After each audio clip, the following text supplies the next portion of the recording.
Hi y'all, bama.dell here, aka Bike Lane Ends on Twitter and YouTube. In this video I'm going to tell you about my geocaching week. I'm going to talk a little bit about Cache Carnival, and then I'm going to tell you about something I like. So let's get to it.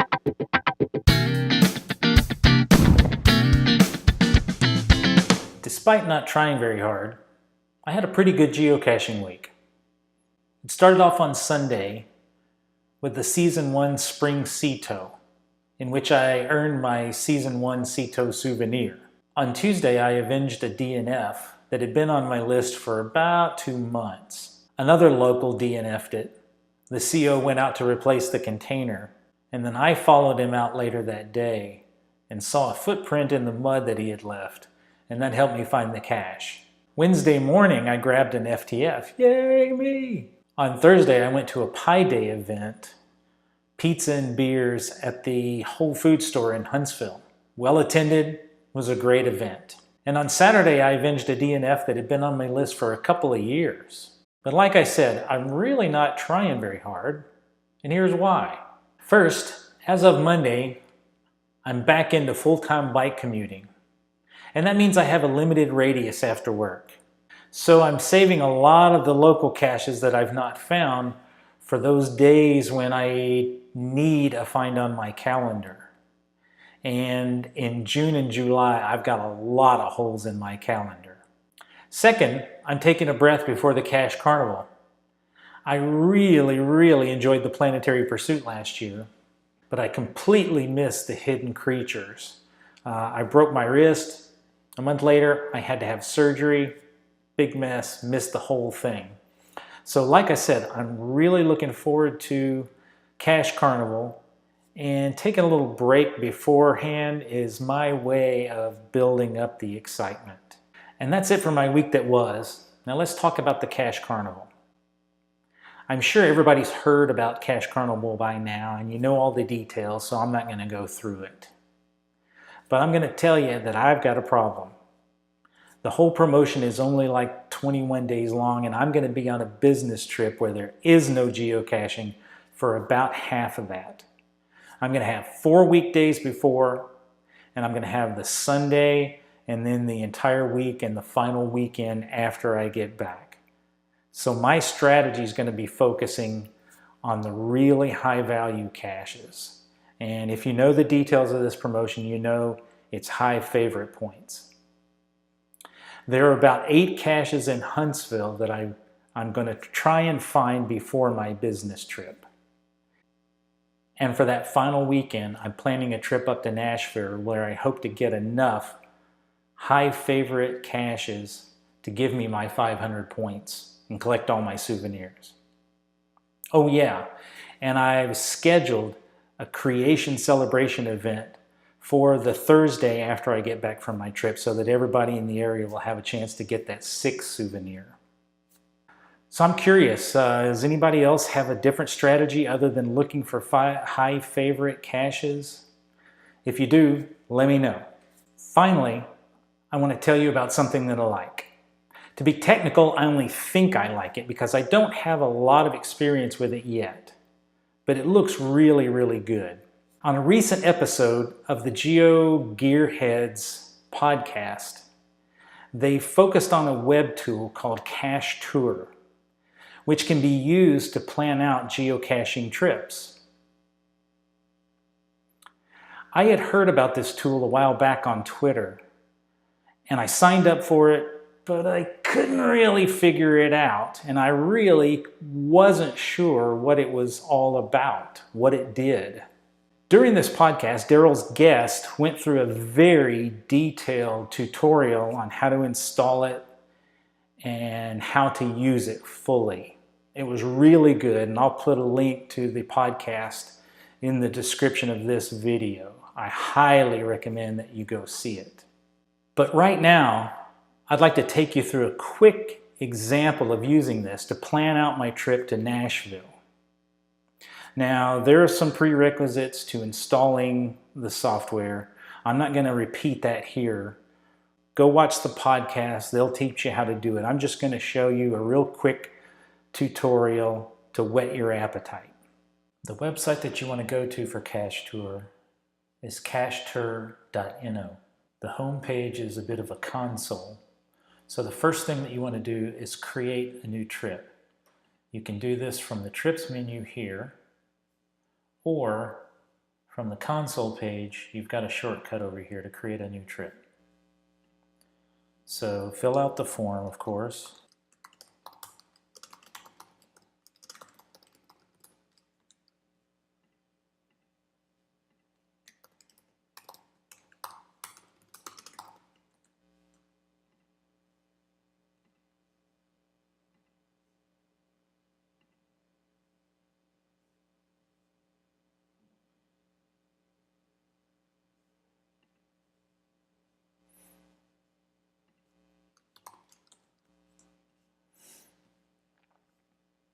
When you've completed the form, click the Save Trip button.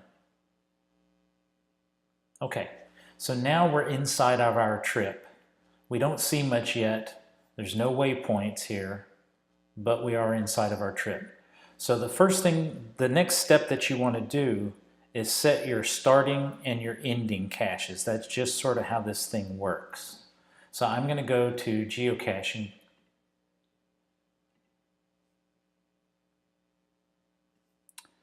I'm going to start in nearby Athens, Alabama, because it's close to the interstate highway. Let me map. Okay, notice that CacheTur has placed this toolbar up here in geocaching. It's already selected my one trip. If you have multiple trips, you'll need to set the trip selection. This button will launch you over to CacheTur. This button will refresh the display from CacheTur. And this button will show the caches that you've selected in your trip in a slightly different way on the map so that you can see what's included and what's not included. Okay, but I need to find a starting cache. Now I'm just doing this for the routing. This is a good place to start. Notice when I click on a cache, I get this shortcut, and when I click on that, I get a chance to add a comment or add a priority. Since I don't really care about this one in caching, I'm going to say that's a P3. I'm really focused on Nashville. Okay, now I'm going to go to Nashville.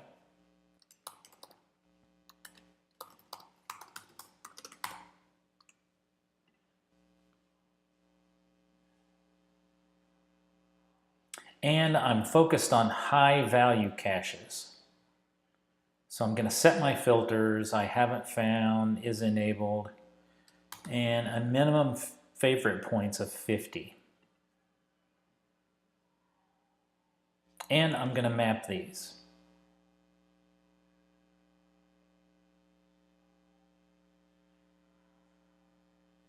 Okay, I know I'm going to be coming in from the south.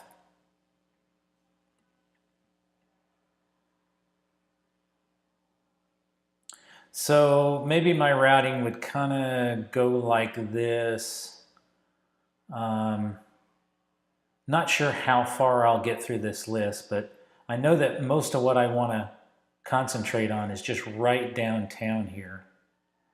So I'm going to go ahead and I'm going to say that I'm going to kind of move in that direction, and this is going to be my final cache. So I click on that. I'm going to send that one to CacheTur. I'm going to make that a P1.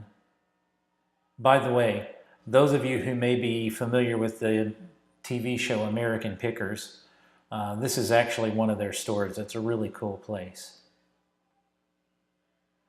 Okay, so I've got my starting and ending caches. If I go back to CacheTur and I refresh the display, you'll see starting cache, ending cache. You can, from this list of waypoints, you can investigate further. So for instance, I can click in and see if there are, any DNFs lately, things like that. Okay, the next step is to set an insert point. If I double click over here on the left hand side, You see this little dotted line? This is the insert point. When I go back to geocaching, this is where the caches will be inserted so that they're between my starting and ending point. So I'm going to go back here and I'm just going to start adding in the caches that I want to focus on.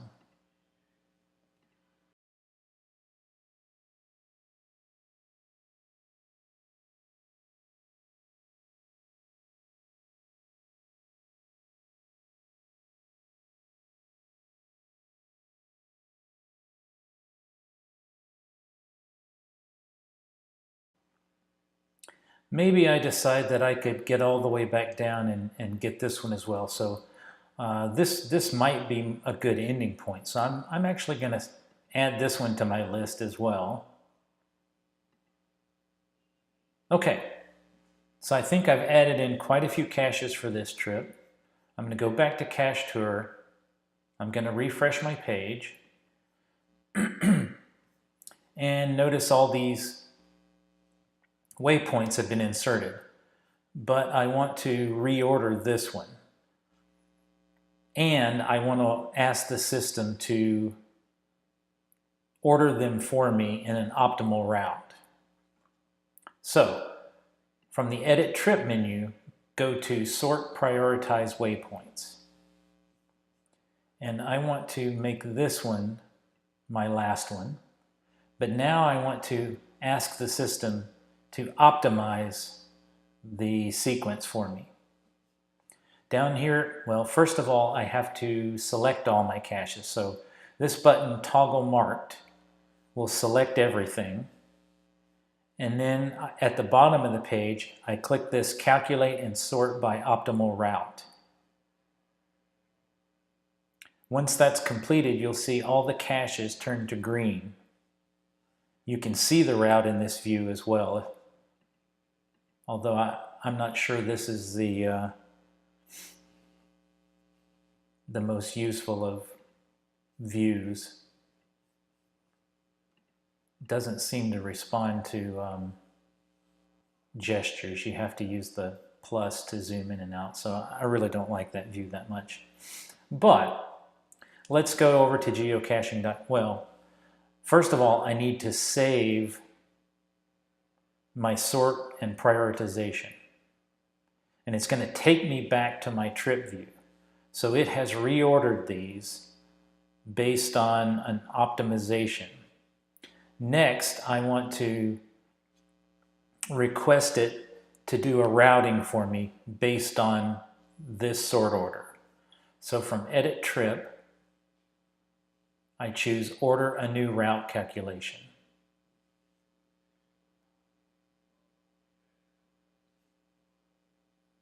So I get a notice, New Route Calculations in progress. It does take a little bit of time. You'll get a little notification up here once it's ready. If you click on the notification, it's going to go ahead and it's going to refresh everything for you. And if you zoom in here, you'll see that you've gotten a new routing. I'm not going to do that. I'm going to go back to the geocaching map. And I'm going to click on the refresh button up here. And now you'll see that I've got a route through my caches based on that optimization. In fact, if you click on this Zoom to Fit route, you get to see your entire route. So this would be an opportunity to add other caches into your route at any point. You can see what's close, what's interesting to you near your route. I'm not going to do that right now, though. I noticed one thing. It doesn't seem to understand the interchanges here. That's kind of weird, but of course I won't really get tripped up by that.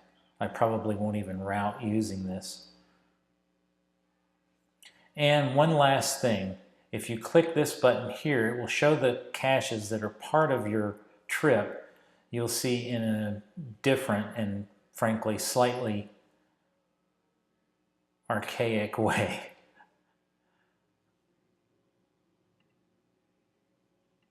It puts a little box icon around them. So really that's it. That's just a quick trip through creating a geocaching trip with CacheTur.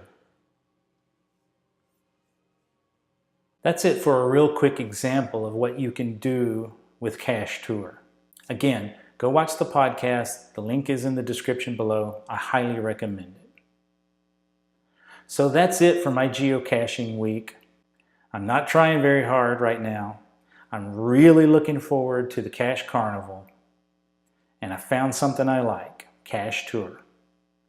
Thanks for watching, y'all. See you later.